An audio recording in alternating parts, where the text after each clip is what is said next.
eToro's the proud sponsor of this episode of the Bad Crypto Podcast. It's the world's #1 social trading platform with over 11 million members. The best trading tools with low and transparent fees are there at eToro, and we want to give you $25 in Bitcoin to open and fund a new account. So visit badco.in/eToro for details. That's badco.in/eToro.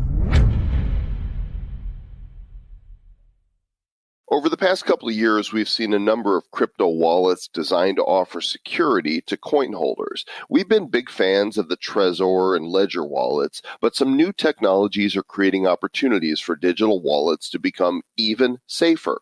Evercoin now claims to be the safest cryptocurrency wallet and exchange. And Evercoin co-founders Miko Matsumura and Talip Ozturk join us today to discuss their latest update and how their integration with the Yubikey makes their wallet the safest one available. What do you get when you combine a spicy password, a dash of biometrics, a sprinkle of 2FA, a dollop of hardware security, and a jar of Nutella? We're not really sure, but at least part of it sounds really tasty. Find out more on episode number 338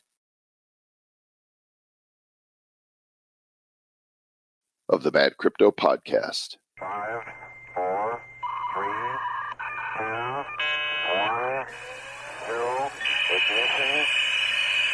Who's bad?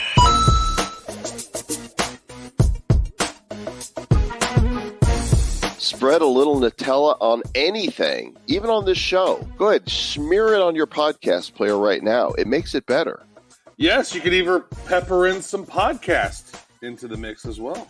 Pepper into a little podcast. In this case, the Bad Crypto Podcast, the show for the crypto curious and the crypto serious. I'm Joel Comm. That's Travis Wright. We are the blockchain blockheads. Duck, going, all the things, so you don't have to. Because why should you spend time going to the duck when we can go for you? You know what? I sometimes use pre-search. I like pre-search because it's a crypto search, so I use that. And then I also use quant.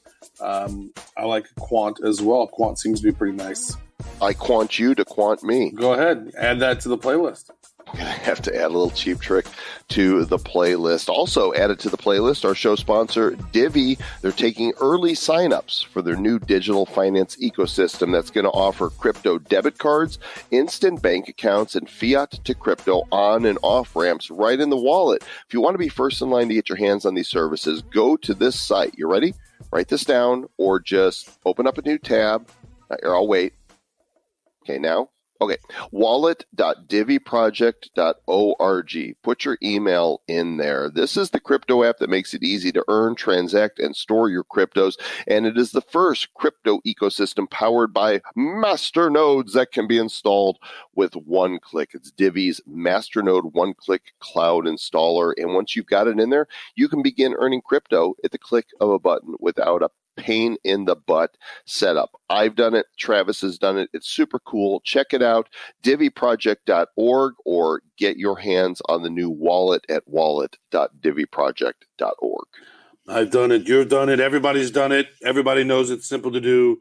It's huge. Also, before we get to the great feature with Miko Matsumura, let's talk about eToro. We mentioned it. You hear it at the beginning of each show. Every single podcast, we talk about eToro, and we love them. So if you want $25 in free Bitcoin, you should go to badco.in/eToro. Not only that, if you want to try out the cryptos, they have a really awesome trading feature where you can have $100,000 worth of virtual currency, virtual money. Not real money. You can just play around. Also, they have the copy trading tools where you can actually go through, see who's doing epic trades, and then copy exactly what they're doing. Makes it real handy. Go check it out. badco.in/eToro. And when you go through the whole process and you get it all squared away, let us know. Send us an email, badcryptopodcast@gmail.com, and we'll get your $25 worth of Bitcoin sent out to you. You know, listening to Bad Crypto makes you more attractive. What's happening to us? Maybe it's because our attractiveness gets depleted with every new show that we do. We get uglier. we get older. Yeah, it's better for y'all just to tune in because you guys siphon away our amazing handsomeness. We're willing though. We're givers. That's what we are givers. And also, two givers we've got with us today, founders of Evercoin, Miko Matsumura and Talip Ozturk. Let's go to the tape. And back for another beating. Appearance on Bad Crypto after appearing on episode number 170. The founder of crypto exchange Evercoin, Miko Matsumura. Miko, welcome back to the show. Oh, it's great to be back, and it's always a gas. You guys are a lot of fun. Did you say you had gas? So that's right. He has gas. I'm constipated. You brought a gassy friend with you as well. He is a Java application consultant and also at Evercoin. His name is Talip Ozturk. Talip, I don't know why you agreed to do this, but we're glad you're here. Yeah, absolutely. Talip is a founder of Evercoin, and he's actually done quite a lot. He's also the founder of a really big open source project called Hazelcast. So we just thought it'd be great to talk. The thing we really want to talk about is practicing safe crypto. That was kind of our theme for the day. Yeah, we'll decide what we're going to talk about, Miko. You're not commandeering the show. Who do you think you are, Mike Tyson? Yeah, he's the producer over here. My name's Mike. I'm going to bite your ear. Oh, you just summoned the real Mike Tyson. Uh-oh. Yeah. You know, watch out over there, Miko Matsumura. You might actually meet the real Mike Tyson one day, and you'll be really punched in your mouth. I hope he's not listening to your show. Anyhow. He listens all the time. I'm like listening right now. I'm omnipresent. I'm omnipresent-buttable. I hope he is, actually, because he'd probably get a kick out of it. Miko and Talip, we're glad that you guys are here. We covered a lot about Evercoin in the previous episode. You guys want to go give that a listen, badco.in/170. But let's go ahead and jump into this topic that you raised right here about adoption, right? Because this seems to be the big sticking point for seeing crypto really get its legs is getting use cases of people using the damn thing. What are your current thoughts on the state of the union right now? Yeah. So to me, there's really two sides of the coin of adoption, right? To me, I have this, what I call the Gregorian calendar of crypto or blockchain, right? Which is before payments and after payments, right? So really, heretofore referred as BP and AP. That's exactly, you hit the nail on the head, right? Sort of a moment of great significance. So when you look at the enterprise side, after payments is really like bank supplied, so-called stable or fiat pegged coins that go into the enterprise and form the payment rails, right? So that's a huge event that's actually unfolding right now, even with central banks like the People's Bank of China, largest central bank in the world, and a whole bunch of other banks, JP Morgan, JPM Coin. So we know that the banks are bringing those. So those are happening. And then in the retail consumer side, it's really our philosophy that what's really important are the messengers, right? So the thing that I think is happening, people pay a lot of attention to Telegram and Libra, which is sort of like maybe Europe and then the West. But, for our perspective, like the Asian messengers are actually taking the lead here. Obviously, the launch partners of the People's Bank of China, that's a big deal.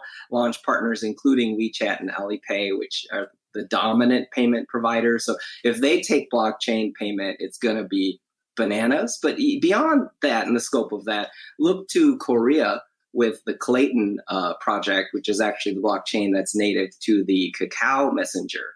So I don't know if you've hung out in Korea, but the dominant messenger in Korea is Kakao. And, they have like a Uber style cab company there. Like they have the whole ecosystem is Kakao. I just hear Kakao. Yeah, that's good. That's good stuff. Yeah. And in Japan, the dominant messenger is Line, and Line has their Link payment token. So if you look between Korea, Japan, China, and all of those are really on regulatory rails. The Line messenger just got approval from the JFSA to launch their exchange called BitMax. And so that's now integrated as part of a homepage application inside of the Line messenger. So, it's exciting times. So, we think that the total, including Libra and Telegram, and China, if you add it up, it's probably about 4.6 6 billion, yet registered users that are going to get some form of exposure to the space. So, we think that's pretty meaningful. No, that's huge because, I mean, historically speaking, anything involved with telecom in Asia normally takes off before it does in America, right? I mean, T9 texting, and then, how fast they were over there with their texting. And then, the QR codes took off over in Asia way before they did in America. And as you were just mentioning with WeChat and their WeChat Pay and Alibaba Pay, and now with Line doing that, and then Kakao doing that, I mean, they're integrating messenger and communication is a key component of their payments ecosystem, right? Now, if we look at Evercoin, it seems to me like that's kind of what you're maybe trying to bring in there, because the support and the experience that Evercoin has seems to be unlike any other exchange or app that's going on here in the West. Is that kind of what you guys are going for? Yeah, absolutely. So the thing that's really important, and I think you hit the nail on the head with respect to mass adoption, right? Which is from our perspective, what we're really excited about is we're excited about delivering something that's extremely easy to use, right? So it's really targeted at all the new people coming into the space, right? And at the same time, provide self-custody. So from our perspective, the thing that's crazy about the way crypto is twisting is that people think that exchanges are safe places to leave their cryptos, right? And obviously we all know that that's a bad move, and it sort of recreates the banking system with partners that may be even more shady or complicated than the old banks. It's kind of hard to be shadier than traditional banks, but they're there, right? They're doing that. So so that's the model. But there's a couple of new things that we've added that we think will make Evercoin the safest place to do crypto, and that's kind of where we're headed. Let's go ahead, Talip. Tell us a little bit about those new features. Yeah. So we think that security and safety are two related, but two different concepts. We definitely we're on the non-custodial side. We think that your coins, your keys, your coins thing is the way to go. So that's the only way to be self-sovereign and be in control of your coins. So in the non-custodial world, things are a little messy too. So you say, okay, I'm not going to be on the centralized exchanges. I'm going to go and buy Ledger, Trezor. Then you have to deal with the PIN. You have to remember the PIN. You have to write down the 24 words, and you have to make sure that you don't lose the mnemonics and all that stuff. This is for the mass adoption. This is almost impossible. You cannot ask everyone to properly write down the words and secure them, and this is super hard to do. So it's crazy stuff, actually. Like what you see is Chainalysis actually looked into this, and their analysis says 2 to 3 million BTC have been lost forever by users, right? So because they wrote it down somewhere and it rained on their paper. I don't know what happened, but it is a pain in the ass. I mean, it is a pain in the ass. I mean, we're having the conversation. We Joel and I, we've been doing Bad Crypto since July of 2017, and then I find that I think Joel's a little more meticulous than I am, maybe much more meticulous, because then it just seems like, oh yeah, it's when they throw me a wrench where they go, okay, here's your put your seed code in and do all of this, and then they say, oh yeah, what's your PIN number? Then I'm like, oh, what is my PIN number?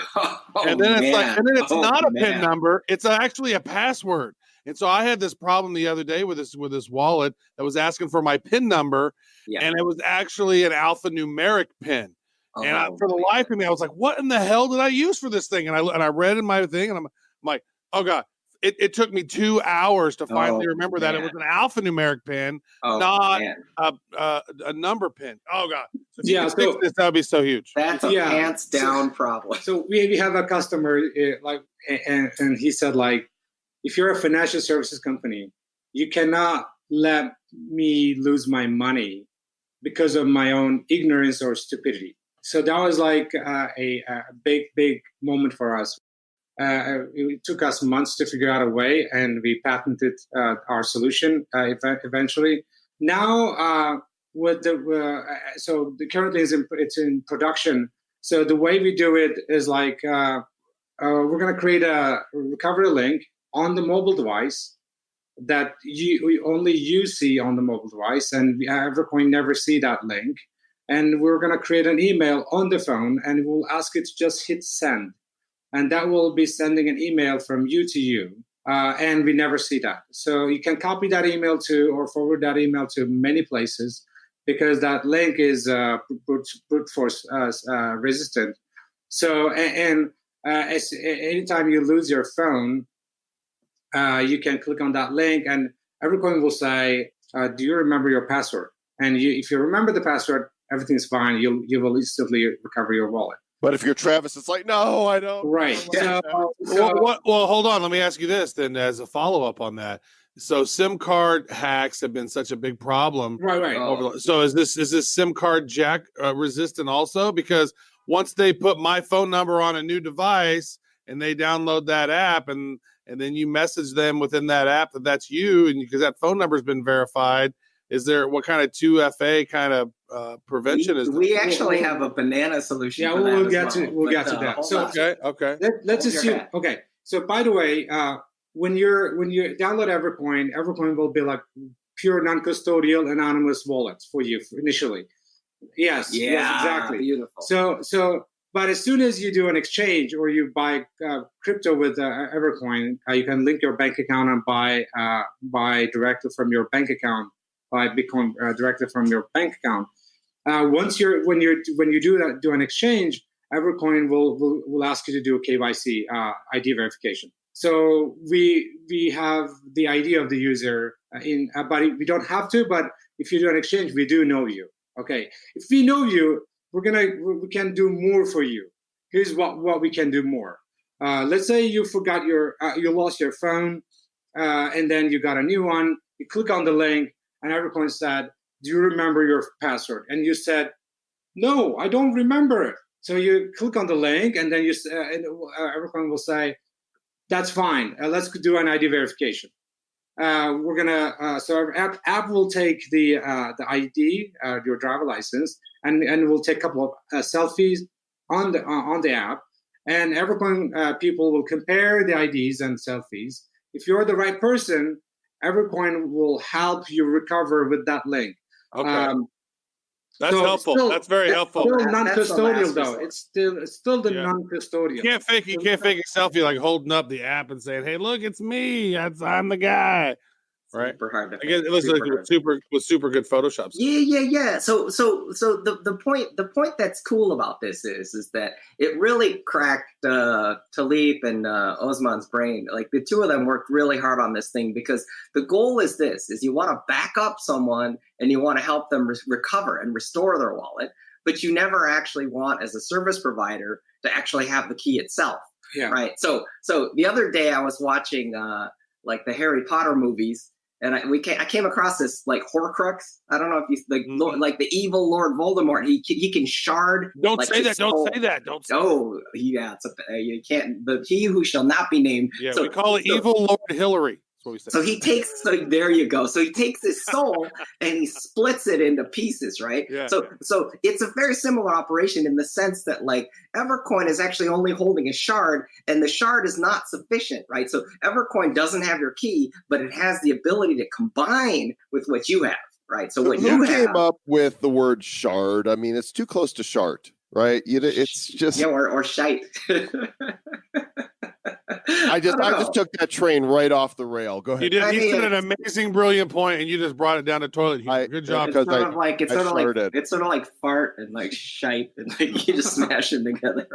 Sorry. Okay, I went down there with you. Let's come back out of the toilet. So the thing that's kind of miraculous about this, and we did file a provisional patent on this, which is this notion that we can have your back, right? And the thing that's really cool about this kind of situation is that like you're safer, right? It's practicing like safer crypto, and it's really for the retail consumer audience.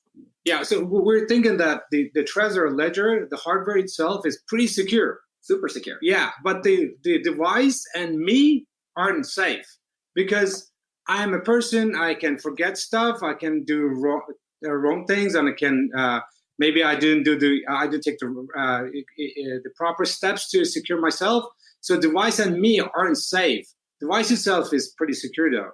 So, but that's not good enough. So safety is more important here. Where we wanted to go though is we actually wanted to talk about hardware security. Yes, that's actually we're actually releasing new product that has hardware encryption. So that's that's good, because here we're in a world where, I mean, if you listen to the banterings of one Mr. John McAfee, he says don't carry around your crypto on your mobile phone, because eventually all the mobile phones are the back doors of Apple and the back doors of Android. The crypto is going to get stolen someday. And it's just not a matter of if, it's just a matter of when, right? And so that is a big problem, is that I don't carry cryptos around on my phone. For one, you know what? We do a crypto show. We don't want some Yahoo saying, oh, you're on a crypto show. I'm going to punch you and steal your phone and get your cryptos. Oh, guess what? I don't have any cryptos. I literally have no Bitcoin, nothing on my phone.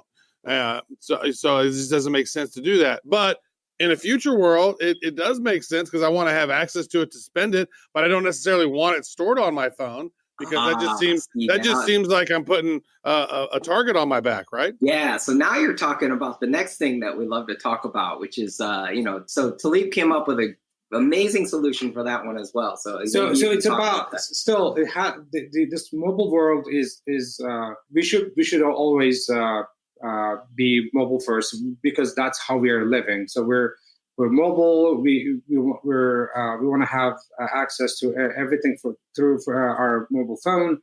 So, but it has to be practical too. So I don't want to go home and take out my Trezor or Ledger and plug it into my laptop and to access my crypto. That's not practical. What's practical is I'm at a restaurant. I want to do something. And I still want to be secure enough that I can tell why you did. Yeah. So what we did was we worked with a company called Yubikey, which produces Yubikey. Yubikey is used for many other stuff, like securing your 1Password or LastPass or your Google account. So it's a generic product, general purpose security product. So we figured out that there's a secure element there, and you can encrypt data with the key itself. So, and they came up with a model 3 months ago that you can hook into your Lightning port from in your iPhone, so directly to your Lightning port. So we use the OpenPGP feature of the device, and we secured the mnemonic 12 words or 24 words with the device itself, with the Yubikey itself. So without the Yubikey, there is no way to sign any transaction and send money from your Evercoin mobile app. So you link the Yubikey first, and then anytime you send or you do an exchange on Evercoin mobile app will say, I can't do it because you don't have the Yubikey attached. So as soon as you attach the Yubikey, Evercoin app will be able to get the mnemonic or 12 words and sign your transaction with it. Does that fit in the mobile device? Yeah, just the key. It's about the size of a house key. It's a little smaller. Yeah, I've seen those. I've seen those. In the security world, I used to work at Symantec. I'm familiar with those. And then Joel and I, we have one, but it has like a USB which it connects to the computer. Yeah. They have ones that connect with Lightning or connect with USB-C, right? So it's both sides, and you can connect one side on Android, you can connect the other side on iOS, and like Bob's your uncle, and it works like a hotel key. So you put it in to unlock, and then you take it out and it relocks, and then if you lose the thing, you go down to the front desk and show your ID, and then like Bob's your uncle, you're kind of they give you a new one. Oh. Yeah, we'll fix you up. I mean, obviously they cost a little more than a hotel key, but it's a pretty cool solution. So really small and really convenient. The really small and easy to lose and very convenient. Yeah, very nice, very nice. You just stick it on your keychain though. If you lose your keys, and again, we have a plan for that. So the thing to look at here. So I like to talk about like cold storage and hot storage, right? And so the way I look at this thing is like a microwave oven, right? So basically the cold storage means that the key is not connected to the network, right? So basically, it's only hot when you plug it in, and then it gets cold again when you take it out, right? So it's so it takes something that's cold and it makes it hot really fast, and then it I guess it gets cold really fast. I don't know. We don't have a device that does that in real life, but it's a whole climate change thing, man. It goes from hot to cold super fast. It goes from cold to hot super fast. That's what happened in Denver yesterday. It was 78 degrees, and I woke up to snow here this morning. So I get it. There's the analogy. There you go. Snap winter, climate change type of. Yeah, that's good. That's great. That's definitely how we're pitching this thing. It's global climate change. I want to ask you this. I just opened up the app, as you can play in the seats right here. And at the very top, it says buy Bitcoin. Good news. You can buy Bitcoin or other coins with US dollar by linking your bank account. Now, are we able to do in and out? Yes, am I able yes. sort of like you guys are sort of Coinbase-y? Exactly. What we are saying, Evercoin is actually a non-custodial Coinbase. Exactly like that. So link your bank account, move money in and out your bank account. Yes. And we're cheaper than Coinbase. We're cheaper than Coinbase, Gemini, anything you find in the US right now. And you talk to us. Brian Armstrong won't talk to us. I don't know what his deal is. Oh, that's crazy. And you should talk more confident. Don't call yourself cheap. You're not cheap. Yeah, don't be such a Coinbase. Cheap bastards. I'm curious, how popular is Evercoin now? Be transparent with us. How many people are using the wallet? Yeah, so let me do it this way. 3,000 reviews. That's how many, Mr. Jocom. Well, that's reviews. I want to know what kind of activity they're seeing. Okay. Yeah, so let's put it this way, right? So we have at the moment, we have tens of thousands of registered users. The point that I want to make, though, is we've actually been perfecting the product, right? Yeah. So our mood has been Talip's guy that he was talking about, where he was like, you should not let me lose my keys. We haven't really made a huge effort to grow the population of Evercoin because we don't want anyone to lose their keys. So we've been working on both securing you from hackers with the Yubikey, and we've been working on securing you from yourself with the backup and recovery. And so now that we've got these base platform where nobody loses their money, we do want to grow it. So, I think that's where we can start to kind of really stretch our Welcome to bad crypto. Yeah, exactly. Well, I'll tell you, one way to grow it would be for you guys to start letting people hold bad coin, because I don't see bad coin on here anywhere. Yeah, we should. You guys, Brian Armstrong, we can be the bad Evercoin. Right?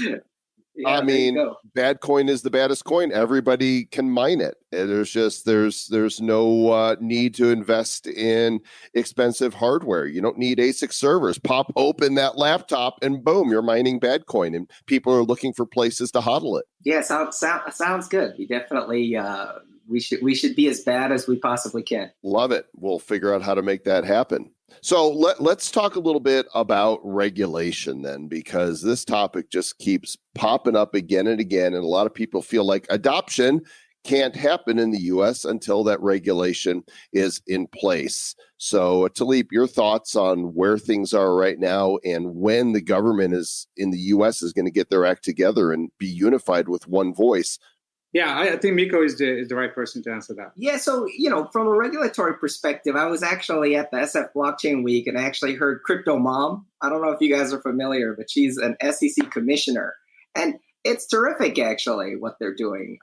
She's sort of like wagging her finger at everyone. She's like, hey, you naughty cryptos, you guys got to come into the fold, because we're going to get you. We're going to get you naughty cryptos, and the good cryptos, we like you. You're like fintech innovation. You're going to grow the economy, So she's performing a wonderful function. So I feel like the signaling is there. Obviously, the legislation's not there, so it's not like China right now. So China's basically like, go Bitcoin, go crypto, and it's going bananas, right? So they're not only doing that. They're saying if you have anti-blockchain sentiment, they're coming after you. So they literally banned anti-blockchain sentiment. Yeah. You're legally prohibited from saying blockchain is a scam, which is amazing, right? What a great blockchain bad. Oh wait, you're going to jail. Yeah. No, I mean, bad crypto is like that's what this thing is about. But no bad blockchain, right? That's We would love to talk to Crypto Mom. Can you introduce us to Hester Pierce, and we'll see about getting her on the show? absolutely. I'd love to make that intro. She's absolutely like.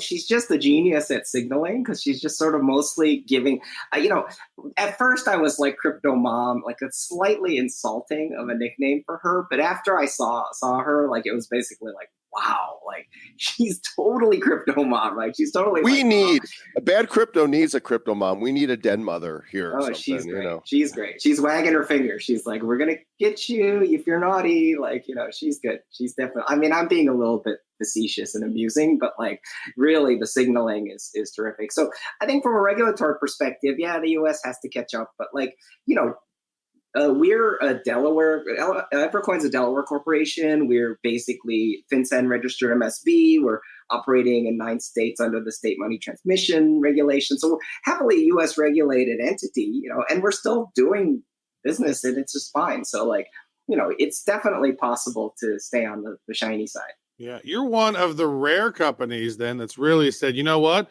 we're going to stick it out here in America. We're going to go through all these hoops and jumps and things that we got to deal with, because we've seen a lot of them, people just leaving. We're saying, okay, we're going to Malta, or they just dissolve their business or say, screw it, America and the regulation stuff. So you guys have gone through, like, how many hours and dollars have you guys spent? You don't have to answer that like 100%, but like just to be on the good side, so you don't have Crypto Mom wagging at you. Well, I mean, just to give you the big, long view of the thing, like if you look at state-by-state money transmission laws, like we're operating now bank linking, U.S. bank linking in 9 states. Because that's huge. Bank linking is huge. A lot of companies can do that. Yeah, you're an American company. Like, you guys are a unicorn. Yeah, but obviously we're looking at 9 states and then 5 more in the near term. But getting to like 50 states, it just gets harder and harder and harder, right? So it can take you like a couple years and a couple $1 million to get 50 states. And like we're talking bit license in New York, so we're talking, it really gets very, very slow going. Yeah, screw New York though. You don't got to have them though. Just like, yeah, we're in New York right now for Consensus Invest, and we're going to be launching the hardware product tomorrow. So we're pretty excited about that. Right. But no bit license. Great stuff. So you guys have created this really interesting, secure way to access your crypto to ensure that you don't lose your crypto. There are some other ways to maybe do some of that stuff with biometrics in your eyeball or your thumbprint or whatever. And you guys are going to the Yubikey method now. Are we sure? Do you think, substantially this is the most secure way of doing it based on all of our research? Is that kind of where we're sitting at now? We assert that, with the launch of the hardware wallet product, that Evercoin will be the safest. In addition to the 2 things that we pointed out around backup. So, you can safely back up. The other one is hardware encryption, which you get from a hardware wallet. But what you don't get from a hardware wallet is you don't actually get biometrics. And the thing that's terrific about these mobile devices, they have built-in biometrics, right? So it's really part of a spectrum of multi-factor authentication, because the device knows who you are from biometrics, whether it be face or fingerprint. And then the idea is, of course, it knows what you have, which is you have this key, right? Exactly. And then it also kind of knows what you know, right? So you have a PIN or a passcode, right? So all these things, and they all kind of interrelate together. But the point I wanted to make is that, if you have a Trezor or Ledger, the device is not able to perform biometrics, and you plug it into your laptop. And in theory, you could do biometrics on the laptop, but they're not doing that. So the mobile device is the perfect device. It's personal and secure through biometrics. The other thing that I wanted to point out, and I think you talked about this earlier, is SIM swap, right? So whether it's phishing attacks, SIM swap attacks, social media, identity attacks, like the Yubikey is actually a 360-degree internet security device, and we encourage people to have one regardless. The thing that's kind of neat about owners of Yubikey is that if you already own one of these things, you can download Evercoin for free and you get a free hardware wallet. But if you don't own one, like we feel like you should, and that the manufacturer retail price of a Yubikey is worth its weight in gold, because if you're not using Yubikey, it's harder to protect your Facebook, it's your Gmail, like all the accounts, your password manager, All these things should be secured by Yubikey. So Yubico actually sent Travis and myself their Yubikey 5CI. I've got 2 keys here. Yeah. You know, it took me and Travis long enough to figure out, you know, how to do like Ether Delta, right? And hard wallets and understanding all this. And now there's this new piece of tech that's in the mix here. So I'm a little nervous about this because I'm not sure I fully understand it. Travis, have you used yours yet? I have used a Yubikey on my MacBook probably in 2000, like 3 years ago. You know, because I've been in the security space, worked at Symantec, and then I went to the RSA conference, met Yubikey. They gave me a key, but that was for my Mac to ensure that I'm me whenever I'm logging in. I've not used it on a mobile device, which is why I asked the question. I'm like, oh, what does it got the Lightning or the USB-C? Yeah, so that's the one that they sent us, which I have obviously not opened up, because I have not had a use case for it. Yeah. So straight out the gate, like when we launch the Evercoin 2 software, you'll immediately be able to use that key, right? Yeah. Which is the 5CI. You'll immediately be able to plug it in, and you'll have like a mobile hardware wallet on Evercoin. So that's one use case right off the bat. But the other things that we encourage you to look at are things like securing your password manager.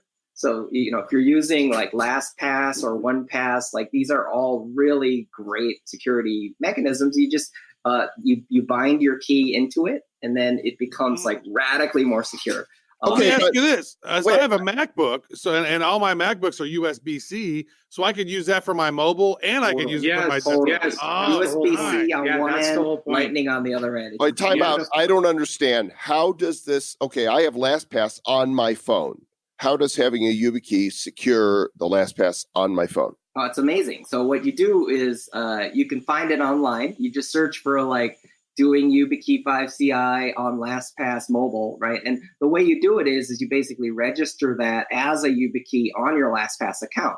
And what happens when you plug it into your phone is that the LastPass application on your phone looks at the key and says, oh yeah, like that's the key. Like I recognize you, you're in, right? And so now, if I plug this in, if I set it up like that, I couldn't access my LastPass without the key. That's the idea. So the key is protecting, you know, the physical key is protecting your LastPass, which is brilliant. And it's same true for the Evercoin. Yep. So the conclusion then is, even if somebody stole my phone, even if they got access to a SIMs, any of that, without this, there's no way for them to get in. That's right. It's an additional factor. And the other So steal his Yubikey too if you're stealing his phone.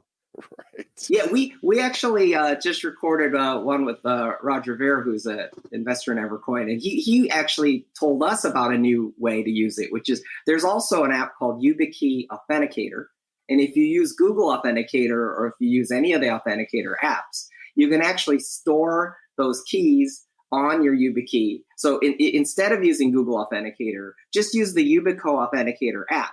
And that will actually generate those one-time passwords for you in a more secure way. Because get off of Authenticator? Is that what you're saying? Get correct. Off Google get Authenticator? Off of Google Authenticator and take all of those codes and put them actually on the key itself. So you can transfer the code? Yes. Because that's one of the big problems. That's the amazing thing is that the codes actually end up stored on the hardware device, right? So use it for LastPass or OnePass. Use it for Google Authenticator, so use Yubico Authenticator, you know, and then obviously you can even go individually account by account. So for example, Facebook directly supports Yubikey as a login mechanism. Most operating systems for laptops directly support Yubikey for locking your laptop. So like it becomes kind of like, you know, you have a house key, you have a car key, like this is like your internet key. And then Evercoin makes it into your like Bitcoin key, right? So this is really like. So I have one last question around that. What happens if I lose my key ring in my Yubikey?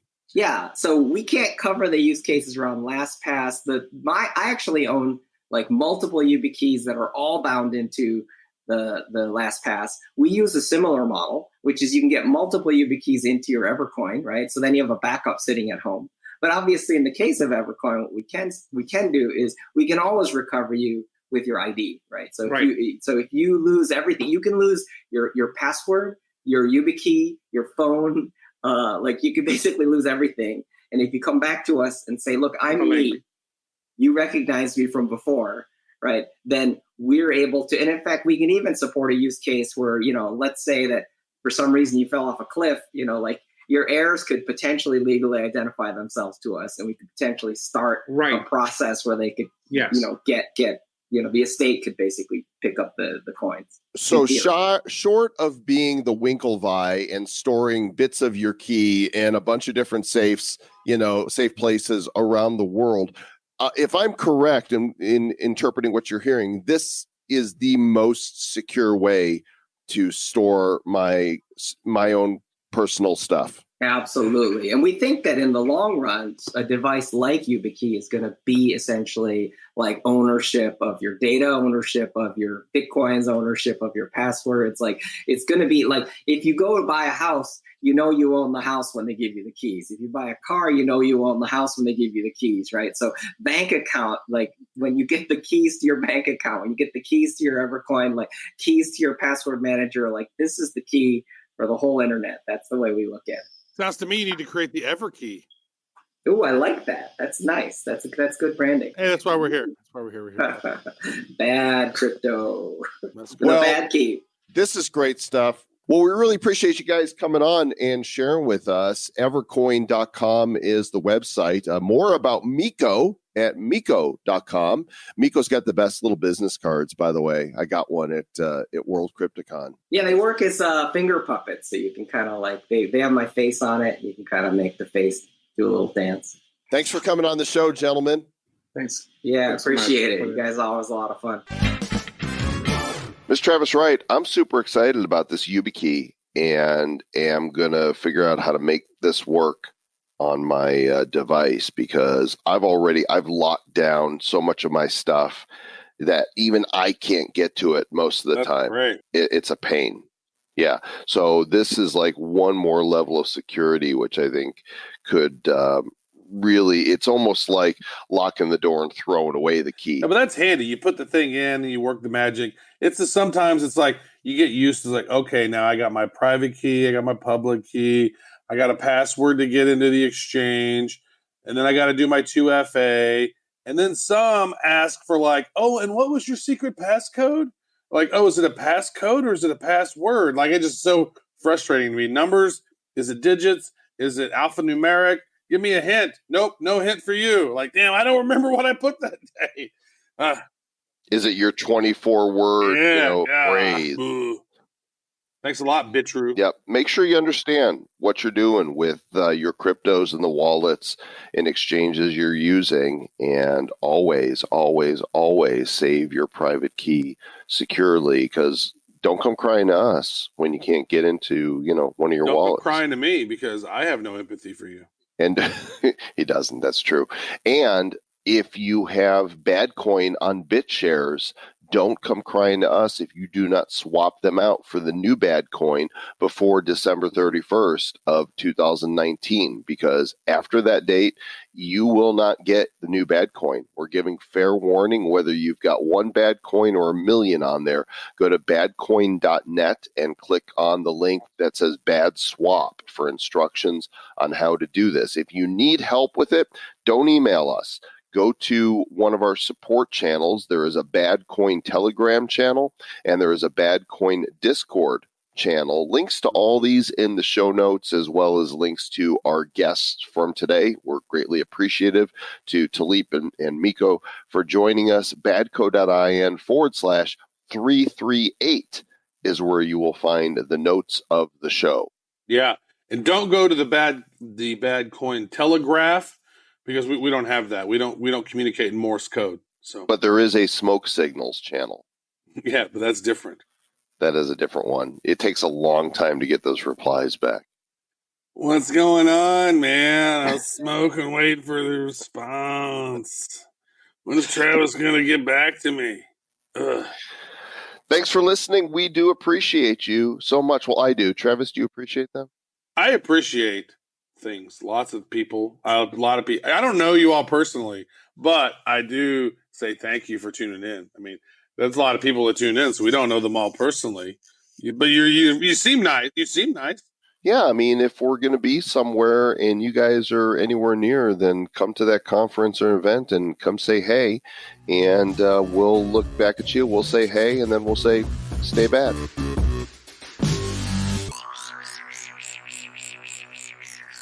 Who's bad?